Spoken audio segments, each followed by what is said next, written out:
നമ്മളൊന്ന് മരിച്ചാൽ, നമ്മുടെ ശ്വാസം ഒന്ന് നിലച്ചാൽ, നമ്മുടെ ഈ ദുനിയാവിലെ പ്രിയപ്പെട്ടവരുടെ ഇടയിൽ നിന്ന് നമ്മളെ കൊണ്ടുപോയി ഖബറടക്കിയാൽ ഒരു ദിവസം വരാനുണ്ടല്ലോ, കുല്ലു നഫ്സിൻ ദായിഖത്തുൽ മൗത്ത് സുമ്മ ഇലൈനാ തുർജഊൻ. നമ്മുടെ ചാൻസ് കഴിയാൻ പോവാണ്, മരിക്കണം.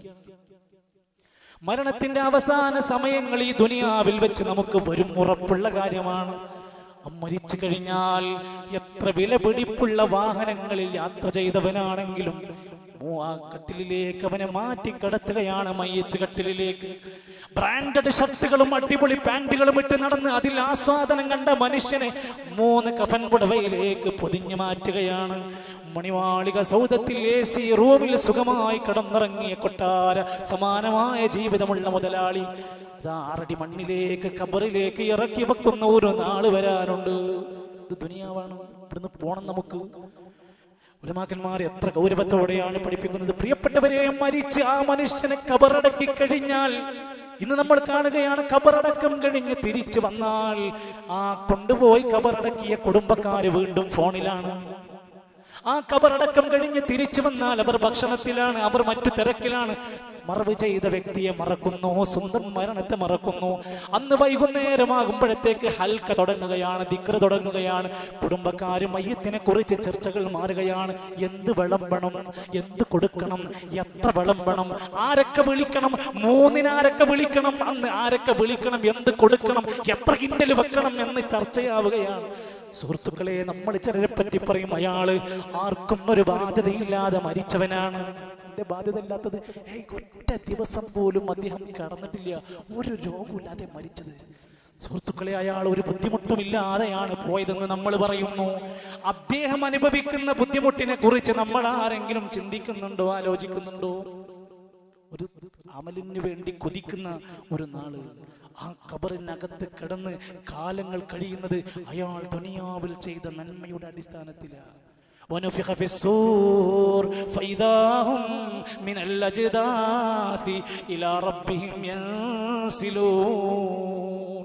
ആ മണ്ണിന്റെ ഉള്ളിൽ നിന്ന് ഒരു ദിവസം കാഹളത്തിലൂതിയാൽ ഉയർത്തെഴുന്നേൽപ്പിക്കപ്പെട്ട് എല്ലാവരും, നമ്മുടെ പ്രിയപ്പെട്ടവർ, നമ്മളടക്കമുള്ളവർ ഉയർത്തെഴുന്നേറ്റ് വന്ന് നമ്മൾ ചെയ്തതും പറഞ്ഞതും ഇവിടെ ഉണ്ടാക്കിയതും എല്ലാം രേഖാപുസ്തകം കയ്യിൽ തരുന്നൊരു ദിവസം. ഈ ഓർമ്മ മരിക്കണതിന്റെ മുമ്പ് വേണം.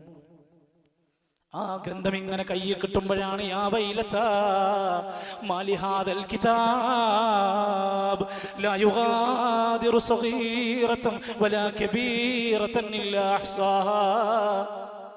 എന്തൊരു വലിയ കിതാബാണിത്! ഞാൻ ചെയ്ത ചെറുതും വലുതുമായതെല്ലാം ഈ കിതാബിലുണ്ടല്ലോ.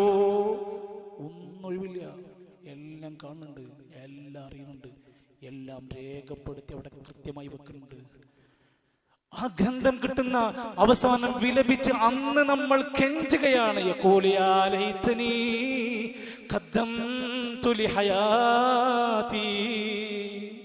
എന്റെ ജീവിതകാലത്ത് ഇത്രയും പൈസയും ജോലിയും അധികാരങ്ങളും സൗകര്യങ്ങളും എല്ലാം എനിക്ക് കിട്ടിയിട്ട് ഞാൻ കുറച്ച് നന്മ ചെയ്തിരുന്നെങ്കിൽ എത്ര നന്നായിരുന്നേനെന്ന് വിലപിക്കുന്ന ഒരു ദിവസം നമ്മുടെ ജീവിതത്തിൽ വരാതിരിക്കാൻ ഇന്ന് പടച്ചോൻ നമുക്ക് ബോധം തന്നിട്ടുണ്ട്, ജീവൻ നൽകിയിട്ടുണ്ട്. അത് തിരിച്ചെടുക്കുന്നതിന് മുമ്പ് ആലോചിക്കുക.